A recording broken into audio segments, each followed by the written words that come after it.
Welcome back to serve it like Shani. ഇന്ന് നിങ്ങൾക്ക് വേണ്ടിയിട്ട് ചിക്കൻ്റെ ഒരു അടിപൊളി ഐറ്റമായിട്ടാണ് എത്തിയിട്ടുള്ളത്. ചിക്കൻ ചങ്കേസി, ഒരു മുഗളായി സ്റ്റൈൽ പോലെ നല്ല റിച്ച് ഗ്രേവി ആയിട്ട് ചിക്കൻ്റെ നമുക്ക് കുബൂസിൽക്കും റൊട്ടിയിൽക്കും ചപ്പാത്തിൽക്കൊക്കെ സൈഡായിട്ട് കഴിക്കാൻ പറ്റിയ ഒരു അടിപൊളി ഗ്രേവി. അപ്പോൾ നമുക്ക് നേരെ റെസിപ്പിയിലേക്ക് പോയാലോ. അപ്പോൾ അതിന് വേണ്ടിയിട്ട് ഒരു 3/4 കിലോ ചിക്കൻ എടുത്തിട്ടുണ്ട്, ഒരു കറി ടൈപ്പ് കട്ടിങ്. അപ്പോൾ അതിലേക്ക് 1 table spoon Kashmiri chilli powder, 1/2 teaspoon മഞ്ഞൾപ്പൊടി, 1 ടേബിൾ സ്പൂൺ തന്നെ മുളക് പൊടി, പിന്നെ ginger garlic paste 1 teaspoon, 1 teaspoon മല്ലിപ്പൊടി, പിന്നെ 1/2 ടീസ്പൂണ് കുരുമുളക് പൊടി, 1/2 ടീസ്പൂണ് ഗരം മസാല പൗഡർ, ആവശ്യത്തിന് ഉപ്പ്, 1 ടേബിൾ സ്പൂൺ ഫുള്ളായിട്ട് തന്നെ പുളിയില്ലാത്ത കട്ടത്തൈര് എല്ലാം കൂടെ ഇട്ട് നന്നായിട്ട് ചിക്കനിൽ തേച്ച് പിടിപ്പിക്കുക. അത് കുറച്ച് നേരം വെച്ചാൽ അത്രയും നല്ലത്. നമുക്കതിലേക്ക് ചതച്ച് വെച്ചിട്ടുള്ള വറ്റൽമുളകും കൂടി ചേർക്കണം. അത് 1 ടീസ്പൂണാണ് കേട്ടോ. അപ്പോൾ അതും കൂടി ഇട്ട് നന്നായിട്ടൊന്ന് മാരിനേറ്റ് ചെയ്ത് ഒരു അരമണിക്കൂറെങ്കിലും വെക്കണം.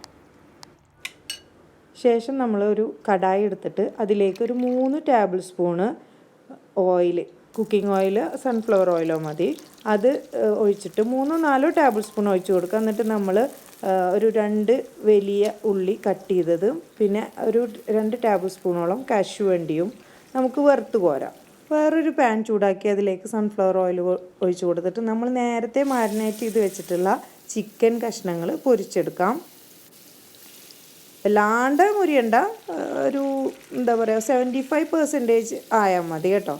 ഇത് കണ്ടില്ലേ, ഇതുപോലെ നമ്മൾ ആ അരമണിക്കൂറിൽ കൂടുതലായാലും കുഴപ്പമില്ല കേട്ടോ, കുറഞ്ഞു പോരുത്. അപ്പോൾ ചിക്കനിൽ മസാലകളൊന്നും പിടിക്കില്ല. 2 തക്കാളി നമ്മൾ ചൂടുവെള്ളത്തിലിട്ടിട്ട് ജസ്റ്റ് ഒന്ന് ബോയിൽ ചെയ്ത് എടുക്കുക. എന്നിട്ട് അതിൻ്റെ തൊലി കളയണം കേട്ടോ. നമുക്ക് അടിച്ചെടുക്കാൻ വേണ്ടിയിട്ടാണ്. ചൂടുവെള്ളത്തിൽ ജസ്റ്റ് ഒന്ന് ബോയിൽ ചെയ്ത് എടുത്ത 2 തക്കാളിയാണിത്. നേരത്തെ വറുത്ത് മാറ്റി വെച്ച ഉള്ളിയും അതുപോലെ തന്നെ അണ്ടിപ്പരിപ്പും അരച്ചെടുത്തതാണിത്. പിന്നെ അതുപോലെ തന്നെ നമ്മൾ ആ തക്കാളി 2 അതും അരച്ചെടുക്കുക. ഉള്ളിയും അണ്ടിപ്പരിപ്പും നമ്മൾ വറുത്ത് മാറ്റിയ എണ്ണയിൽ നിന്ന് ഒരു 3 ടേബിൾ സ്പൂണോളം എണ്ണ എടുത്തിട്ട് ഒന്ന് ചൂടാക്കി അതിലേക്ക് 1 ടേബിൾ സ്പൂണോളം കാശ്മീരി ചില്ലി പൗഡർ ഇട്ട് കൊടുക്കുക. ശേഷം അതിലേക്ക് ടൊമാറ്റോ പേസ്റ്റ് അരച്ചെടുത്തില്ലേ അതും ചേർക്കുക. ഇഞ്ചി വെളുത്തുള്ളി പേസ്റ്റാക്കിയത് ഒരു 1/2 ടീസ്പൂണോളം ചേർത്ത് കൊടുക്കുക. എന്നിട്ട് നന്നായിട്ട് ഒന്ന് മിക്സ് ചെയ്തെടുക്കുക. ശേഷം നമ്മൾ ഉള്ളിയും അതുപോലെ തന്നെ അണ്ടിപ്പരിപ്പും അരച്ചെടുത്തില്ലേ ആ മിക്സും കൂടെ ചേർത്ത് നന്നായിട്ട് തന്നെ ഒന്ന് വഴറ്റിയെടുക്കുക. അതിലേക്ക് 1 കപ്പ് ചൂടുവെള്ളം അതും കൂടെ ആഡ് ചെയ്ത് കൊടുക്കുക. വീണ്ടും നമ്മൾ നേരത്തെ പറഞ്ഞ പോലെ തന്നെ നന്നായിട്ടൊന്ന് മിക്സ് ചെയ്തെടുക്കുക. ആവശ്യത്തിന് ഉപ്പ് ചേർത്ത് കൊടുക്കുക. വീണ്ടും നന്നായിട്ട് ഇളക്കി കൊടുക്കുക. ആ മസാലയൊക്കെ നന്നായിട്ട് പിടിച്ചു വരട്ടെ. അതിനുശേഷം നമുക്ക് 150 ഗ്രാം ഫ്രഷ് ക്രീം ചേർത്ത് കൊടുക്കാം. വീണ്ടും നന്നായിട്ട് തന്നെ മിക്സാക്കി എടുക്കുക. ഞാൻ നേരത്തെ സൂചിപ്പിച്ചിരുന്നത് ഇത് നല്ല റിച്ച് ആയിട്ടുള്ള ഒരു ഗ്രേവിയാണ്. ഇനി നിങ്ങളുടെ കയ്യിൽ ഫ്രഷ് ക്രീം ഇല്ലെങ്കിൽ നല്ല കട്ടിയുള്ള പാല് ചേർത്ത് കൊടുത്താലും ഏകദേശം ഇതുപോലെയൊക്കെ ആവും. പക്ഷെ കറക്റ്റായിട്ട് ടെക്സ്ചർ വരണമെന്നില്ല കേട്ടോ. പിന്നെ നമ്മൾ അണ്ടിപ്പരിപ്പൊക്കെ ചേർക്കുകൊണ്ട് ആ ഒരു കുറുക്കൊക്കെ കിട്ടും. പിന്നെ ഇനി നമുക്ക് അതിലേക്ക് പൊരിച്ച് വെച്ചിട്ടുള്ള ചിക്കൻ കഷ്ണങ്ങൾ ഓരോന്നോരോന്നായിട്ട് ചേർത്ത് കൊടുക്കാം. 3-4 പച്ചമുളക് ജസ്റ്റ് ഒന്ന് കീറിയിട്ട് അതും കൂടെ ഇതിലേക്ക് ഇട്ട് കൊടുക്കാം. പിന്നെ കസൂരി മേത്തി കൈകൊണ്ട് നന്നായിട്ടൊന്ന് പൊടിച്ചിട്ട് വേണം ചേർത്ത് കൊടുക്കാൻ. അത് 1 ടീസ്പൂണാണ് ഇട്ട് കൊടുത്തത്.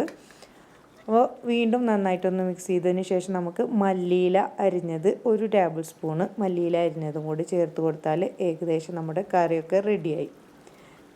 ഇനി ഒരു മീഡിയം ഫ്ലെയിമിൽ ഒരു 3-4 മിനിറ്റ് കിടന്ന് ഒന്ന് വെന്ത് വരട്ടെ കേട്ടോ. അതിന് ശേഷം നമുക്ക് സെർവ് ചെയ്യാം. അപ്പോൾ ഇതേ കണ്ടില്ലേ, നമ്മുടെ ചിക്കൻ ചങ്കേസി റെഡി ആയിട്ടുണ്ട്. കാണാൻ നല്ല ഭംഗിയില്ലേ? കാണാൻ മാത്രമല്ല കേട്ടോ, കഴിക്കാൻ അതിലേറെ രുചിയാണ്. നല്ല ചൂടുള്ള ചപ്പാത്തിയുടെ കൂടെയും പൊറാട്ടയുടെ കൂടെയൊക്കെ ബെസ്റ്റായിട്ടുള്ളൊരു ഗ്രേവി ആയിട്ടാണ്. പിന്നെ നല്ല റിച്ചായ കാരണം എല്ലാ കുട്ടികൾക്കും മുതിർന്നവർക്കും സാധാരണക്കാർക്കും ഒക്കെ ഇഷ്ടാവുന്നൊരു ടൈപ്പ് ഗ്രേവിയാണ്. എല്ലാവരും ഇതുപോലെ ഒന്ന് ട്രൈ ചെയ്ത് നോക്കുക കേട്ടോ. നമ്മുടെ ഈ ഗീ റൈസ് പോലുള്ള റൈസ് ഉണ്ടാവില്ലേ, പ്ലെയിൻ റൈസുകൾ, ആ പ്ലെയിൻ റൈസിൽക്കും നല്ലൊരു കോമ്പിനേഷനാണ് ഈ ഒരു ചിക്കൻ ചങ്കേസി. അപ്പോൾ എല്ലാവരും ഇതുപോലെ ട്രൈ ചെയ്ത് നോക്കിയിട്ട് ഫീഡ്ബാക്ക് അറിയിക്കുക. നമ്മുടെ ചാനൽ ഇനിയും സബ്സ്ക്രൈബ് ചെയ്യാത്തവരുണ്ടെങ്കിൽ സബ്സ്ക്രൈബ് ചെയ്യുക. അതിനടുത്തുള്ള ബെല്ലൈക്കൺ കൂടി ക്ലിക്ക് ചെയ്യുകയാണെങ്കിൽ ഞാനിവിടെ അപ്ലോഡ് ചെയ്യുന്ന പുതിയ പുതിയ റെസിപ്പീസ് നിങ്ങളിലേക്ക് വളരെ പെട്ടെന്ന് തന്നെ എത്തുന്നതാണ്. ഇനിയും ഇതുപോലുള്ള പുതിയ പുതിയ റെസിപ്പീസുമായിട്ടൊക്കെ വരുന്നവരേക്കും try to serve it like Shani.